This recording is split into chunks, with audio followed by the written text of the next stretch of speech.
Welcome to a story about a 12-year-old boy who had a fear of sharp objects.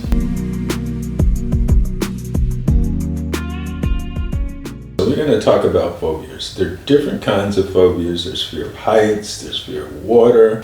Phobias are very specific, very targeted. We have a specific phobia of something in our lives. And those are relatively easy because we know what we're trying to resolve very clearly and directly. And so today we're going to go into an experience where I use causation therapy to resolve a specific kind of phobia. Years ago, I was in Brazil training some other therapists how to do causation therapy. And a psychologist contacted me and she asked me if I would see her son. And I asked her what was the problem. And she said, he's always been afraid of sharp objects. Now, he's a 12-year-old. And she said, it's generally not a problem, but anytime he has to get a vaccine or inoculation, it's like he's going to die or something.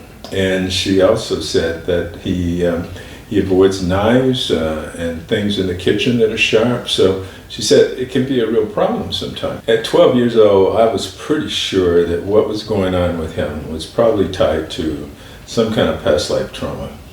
But hopefully I could take him into the trauma with no problem. He was pretty young, but she said he's pretty cooperative, smart kid. She said he spent the whole summer in Japan with his father. She said they were divorced and his father was Japanese and he had moved back to Japan.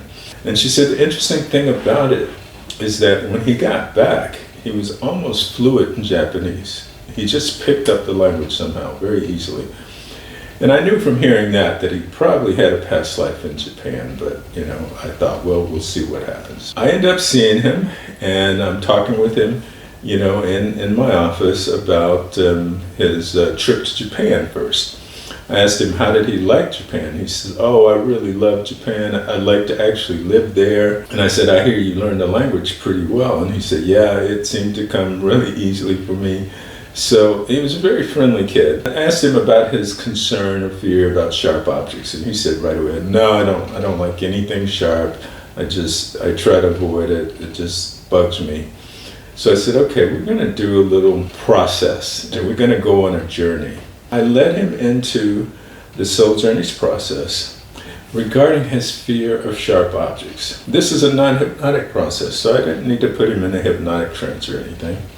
And so when I led him into the experience, he immediately found himself.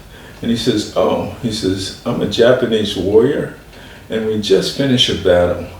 And we won the battle, and I'm an archer. He said, I'm in the woods now by a river, and I'm kneeling down, and I'm cupping my hands in the river, and I'm getting a drink of water.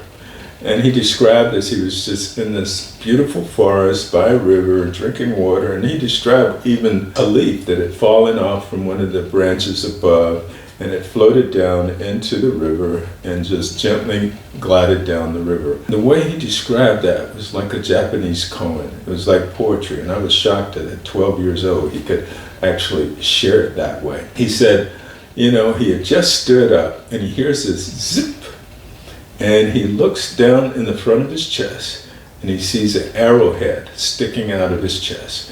And he immediately realized that he had been ambushed by one of the rabble archers after the battle that they had won. He was furious. He said this was against the Bushido code.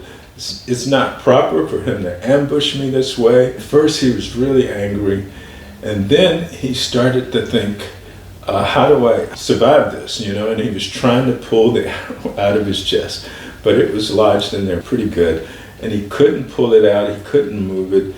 And then he started thinking about his family, his wife, his kids, and he's feeling sad that he wouldn't see them again because he knew he was going to die. And after quite a bit of struggle and then sort of sadness and resignation, he basically died by the side of that little river. And that was the end of that life. So in the soul journeys process, it's a specific way I take my clients through the process to relieve and release the trauma of the experience. So we needed to do that. The fact that it was an arrow that killed him, I knew was significant in terms of his fear of sharp objects. Well, we did a scan to make sure there were no other past lives that he had that were tied to any trauma associated with sharp objects, and there were none. So at that point, I brought him back to present time. He seemed fine, and I pretty much decided that, okay, I think we've done what we needed to do, and let's just see how you do now.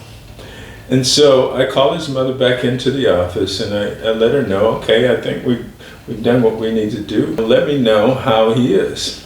And sure enough, next day she calls me back. She says, he has no more fear of sharp objects. And she said, as a test, I have a sewing room. And she says, I called him into my sewing room, picked up a pincushion, and she said, I handed it to him, and he took it without hesitation. He just took a needle out of the pincushion, he looked at it, examined it, put it back in the pincushion, casually set it down, and it was no big deal for him. And she said he would have never done something like that before. Even a pincushion would freak him out. She thanked me for resolving her son's fear of sharp objects. But the point is, we often have fears and blocks in this lifetime that seem irrational. There's no rational explanation for them. And they condition our behavior so that we avoid certain things or even are drawn to certain things. We don't realize the root of those issues stems back into past lives and often something traumatic that happened. In his case, it was the arrow from the rabble archer that killed him.